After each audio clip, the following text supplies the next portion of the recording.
अगर आप स्टूडेंट हैं या पेरेंट हैं, आपके बच्चे 11th या 12th में हैं या आप खुद स्टूडेंट हैं और आप ये सोचते हैं कि मैं मेरे बोर्ड की प्रिपरेशन के साथ, मेरे 11th और 12th की प्रिपरेशन के साथ मैं मेरे कंपटीशन की तैयारी करूं, नीट की तैयारी करूं, आईआईटी की करूं, तो ये वीडियो आपके काम का हो सकता है। जी हाँ, नमस्कार, मैं डॉक्टर प्रवीण मोहिल आपसे रूबरू हूँ एक बहुत महत्वपूर्ण टॉपिक के साथ, जिसका नाम है preparation of board with NEET और आईआईटी एंड सो ऑन। यहाँ हम देखते हैं कि पॉइंट टू पॉइंट बात करेंगे और आज इस संदेश में मैं 4 हेडिंग में बात करूँगा कि सबसे पहले कि बोर्ड और कॉम्पिटिटिव एग्ज़ाम की स्ट्रक्चर को समझेंगे कि थोड़ा डिफरेंस क्या है। दूसरे में समझेंगे कि प्रिपरेशन स्ट्रक्चर क्या हो, कौन सी स्ट्रक्चर हम फॉलो करें, और फिर देखेंगे इसकी मैकेनिज़्म क्या है, और फिर अंत में एक सीक्रेट के साथ हम इस वीडियो को एंड करेंगे। तो देखिए, बोर्ड वर्सेस कॉम्पिटिटिव एग्ज़ाम में डिफरेंस क्या है। बोर्ड के एग्ज़ाम में जो सिलेबस है उसे वर्ड टू वर्ड सिलेबस को पढ़ना है और वर्ड टू वर्ड ही क्वेश्चन आते हैं, यानी कि एक भी क्वेश्चन ऐसा नहीं होगा जो सिलेबस से बाहर हो। सिलेबस से बाहर हो का मतलब जो लेवल सिलेबस में दिया हुआ है उसी लेवल का होगा। जैसे किसी में डेफिनेशन पूछिए तो डेफिनेशन का ही पूछेंगे, हिस्ट्री उसकी नहीं पूछेंगे, उससे क्वेश्चन होगा। जबकि कंपटीशन में क्या है, सिलेबस वहाँ भी है, सिलेबस से ही आएगा, बट वहाँ पे क्या होगा, रिलेवेंट क्वेश्चन पूछ लेंगे। जैसे एक टॉपिक है, उस टॉपिक लिखा है सिलेबस में, उसकी हिस्ट्री भी पूछी जा सकती है। इसका मालूम है क्यों? क्योंकि आप जो 11th या 12th में पढ़ रहे हैं उसका बेसिक आप पिछले 10 सालों में पढ़ चुके हैं, या अगर 12th में तो 11th में पढ़ चुके हैं, यानी कि आपके पास इससे पहले का नॉलेज भी है।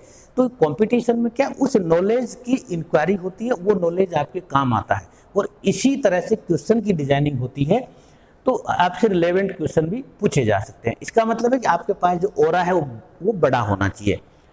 और फिर साथ में क्या, इसको अगर दूसरी भाषा में कहें तो लॉजिक, एबिलिटी और रीजनिंग, यानी कि आपकी उस टॉपिक के प्रति कितना लॉजिक आप रखते हैं, कितनी रीजनिंग आप रखते हैं, और कितनी आपके पास उसकी एबिलिटी है, यानी कि टॉपिक को आप कितना डिटेल आप कर सकते हैं। यही तो वजह है कि बोर्ड में तो आप एनसीईआरटी की बुक्स पढ़ते हैं या रिफ्रेशर पढ़ते हैं, जब कॉम्पिटिशन आप बहुत सारी बुक्स पढ़ते हैं, आप बहुत सारे क्वेश्चन सोल्व करते हैं, ये वजह है। बट यहाँ पे आपको एक अपना माइंड सेट चेंज करना है और आप डेफिनेटली इस कंपटीशन को आप कवर कर पाएंगे। दूसरे पार्ट में हम देखते हैं कि स्ट्रक्चर क्या है। डियर स्टूडेंट, आप ध्यान से देखें, सिलेबस प्लस रूटीन है, यानी कि आपने अपने रूटीन में सिलेबस को ढाल लिया या सिलेबस की रूटीन में आप ढल गए। Routine important. रूटीन में क्या कि रीड सिलेबस। आपको सिलेबस की एक एक वर्ड पता होना चाहिए।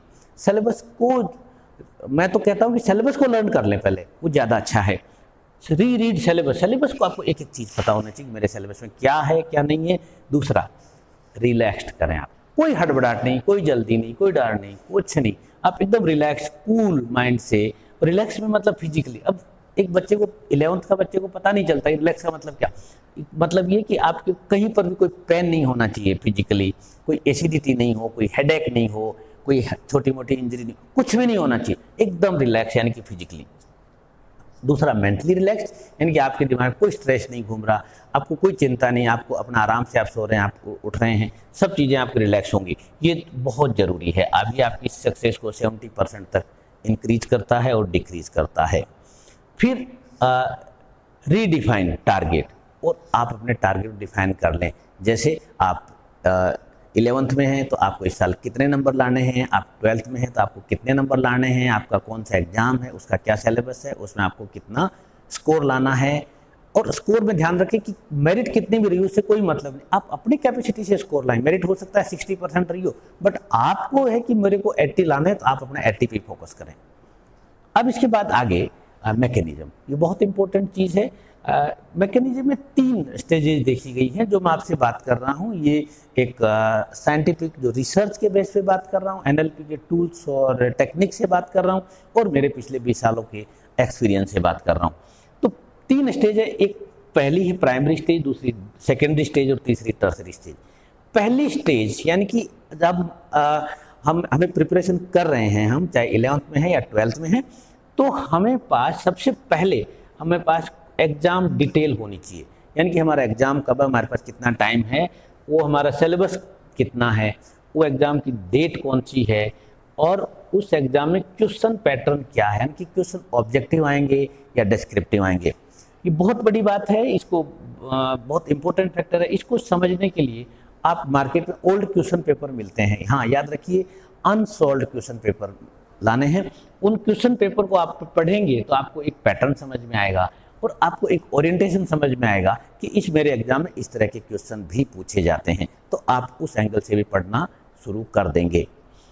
और सबसे बड़ी बात, इससे जो मेरा पहले का वीडियो आपने देखा होगा पावर ऑफ सेल्फ स्टडी, तो उसी के कंटेक्स्ट में इसको समझा जाए तो आपके जो टॉपर्स जो रहे हैं उन टॉपर से आप मिल भी सकते हैं, अगर संभव हो। अगर नहीं मिल सकते तो आज गूगल का ज़माना है, गूगल में आपको टॉपर्स लोगों के व्यूज, यानी कि जो जिस एग्जाम में आप एंटर कर रहे हैं, आइदर नीट और आइदर IIT और वाट और कोई और, उसके जो टॉपर रहे हैं उन टॉपर का व्यूज पढ़िए, उनका इंटरव्यूज पढ़िए, उन टॉपर का रूटीन देखिए, उन्होंने क्या किया, कैसे किया। फॉलो करना नहीं करना अभी ये तय नहीं करेंगे, अभी सिर्फ हम उनके बारे में जानेंगे और जान के अगर हमें सूट करेंगे, हमें अच्छे लगेंगे तो हम उसको फॉलो भी करेंगे। तो ये बेसिक चीज़ है, टॉपर्स का व्यू देखें, जाने कि उन्होंने कैसे क्या किया, उनके सामने क्या क्या चीज़ें आई, उन चीज़ों को। ये पहली स्टेज है हमारी। अब देखिए यहाँ पे कोई स्टडी नहीं है, यहाँ पे सिर्फ हमारी प्रिपरेशन है कि हमें क्वेश्चन का पैटर्न पता हो गया, हमें सिलेबस पता हो गया, हमें एग्जाम का पता चल गया, टॉपर्स का पता चल गया, एक चीज़ हमारे पास एक रफ सामग्री। अब हमें इसकी करनी है प्रिपरेशन, मैकिंग करनी है। मैकिंग के लिए हमारे पास एक ही चीज़ है, एक्शन प्लान। हमारे पास एवरी डे का एक्शन प्लान होगा, एवरी डे, एवरी वीक या every hour, it's depend on you. आप कितने एक्शन प्लान पर टॉपिक पर डे ले, कुछ भी ले सकते हैं, बट एक चीज ध्यान रखिए कि जो भी आप स्टडी कर रहे हैं उसके शॉर्ट नोट्स बनवाइए, आपको उसको राइट डाउन करना है। अगर मान लो एक चैप्टर में 10 पेज हैं, तो उस 10 पेज का जो मैटर है वो आपको 2 या 3 पेज में ले आना है, 2 या 3 पेज में। फिर अगली स्टेज जब हम एंटर करेंगे टर्सरी स्टेज में, तब हम इन्हीं 3 पेजों को 1 पेज में ले आएंगे। यानी कि आपकी किताब में 20 चैप्टर हैं तो हम उनको 20 पेज में लाने की कोशिश करेंगे। मालूम है क्यों?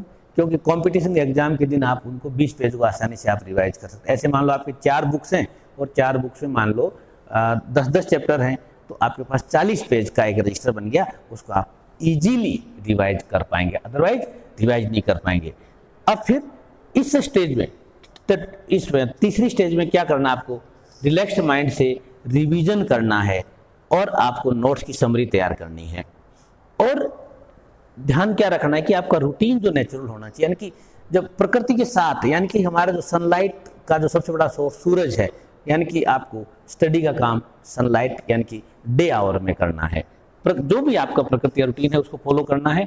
और अपनी जो टेक्निक है, जिस टेक्निक से आपने अब तक पिछले 10 सालों से 11 सालों से आप पढ़ते आ रहे हैं, जिससे आप बहुत अच्छा स्कोर लाए हैं, बहुत अच्छी फायदेमंद, उन टेक्निक्स को भी आप यहाँ यूज करें, छोड़ना नहीं है, उनको इलेबोरेट करना है, उनको रीडिफाइन करना है।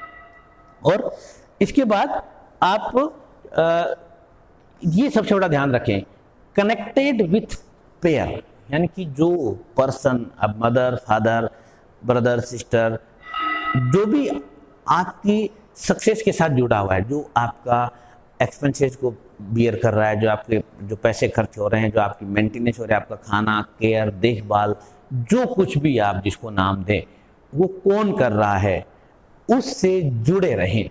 जुड़े रहें का मतलब है कि आपके सामने छोटी सी परेशानी हो या छोटी सी खुशी हो, बड़ी परेशानी हो या बड़ी खुशी हो, जो कुछ भी हो, आप उनसे शेयर करते रहें, लगातार उनसे लगातार शेयर करते रहें और उनसे राय लेते रहें।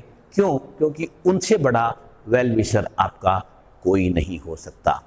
क्योंकि मान लो आप 11th में हैं और 11th में आप पे सपोज करो आप 1000 रुपये खर्च कर रहे हैं और आपके साथ के जो बच्चे हैं जिनको पेरेंट ने नहीं पढ़ाया, वो कुछ न कुछ 1000 रुपये कमा रहे हैं। यानी कि आपके पेरेंट देखिए इनकम को उन्होंने रोका है और अपने एक्सपेंस को बढ़ाया है किसके लिए? आपके एक उज्जवल भविष्य के लिए, आपके ब्राइट फ्यूचर के लिए। इसलिए ये 100% सही होते हैं, ये कभी गलत हो ही नहीं सकते। आंख बंद करके भरोसा कर लें। हाँ, अब मैं आ गया हूँ चौथे पायदान पे, और मैंने बात की थी कि आपसे मैं सीक्रेट शेयर करूँगा। मैं क्योंकि NLP से हूँ, तो NLP को पढ़ने के बाद और इतने 20 साल से इतने हंड्रेड्स ऑफ स्टूडेंट्स के कॉन्टेक्ट में आने के बाद ये पता चला। आप ध्यान से देखिए, you are expert in all subject. याद करिए, 10th क्लास में आपके जितने भी टीचर आते थे, एक साइंस के टीचर अलग थे, सारे सब्जेक्ट अलग थे, बट आप एक थे जो सब टीचर से पढ़े, कि आपने सारे सब्जेक्ट का ज्ञान है, ताज़ा ताज़ा। आपको SST भी आती है, आपको थर्ड लैंग्वेज संस्कृत या हिंदी आती है, इंग्लिश, सब कुछ आपको आता है। वैसे आप अगर इसमें जाएंगे, नीट में फिजिक्स आपको आती है, केमिस्ट्री आप, यानी कि आप ही लर्न कर रहे हैं, आप ही सीख रहे हैं, आपको ही प्रेजेंट करना है। यू आर द ऑलराउंडर, और बाकी किसी को नहीं है। अभी आपकी स्टेज ऐसी है, आप ऑलराउंडर हैं। आपको सारे सब्जेक्ट का नॉलेज है, और इसका सबूत आपके पास आपका 10th का रिजल्ट। आपके 10th में आपने कितने अच्छे से डिफरेंट सब्जेक्ट को पढ़ा था, कितने उन पर कमांड की थी। तो अभी तो आपके सामने इस कंपटीशन में तो 10th से कम ही सब्जेक्ट हैं, जहाँ उसके करीब करीब आधे हैं, यानी कि उससे कम है। ठीक है, तो अब तो यहाँ तो आप बहुत अच्छे से कर सकते हैं, और आप करने वाले भी हैं। आपने वीडियो को देखा और पसंद किया, इसके लिए शुक्रिया। और अगर आपको उपयोगी लगता है तो ऐसे ही आप जैसे समझते हैं किसी बच्चे को ज़रूरत है, तो आप वहाँ तक शेयर कर दीजिए।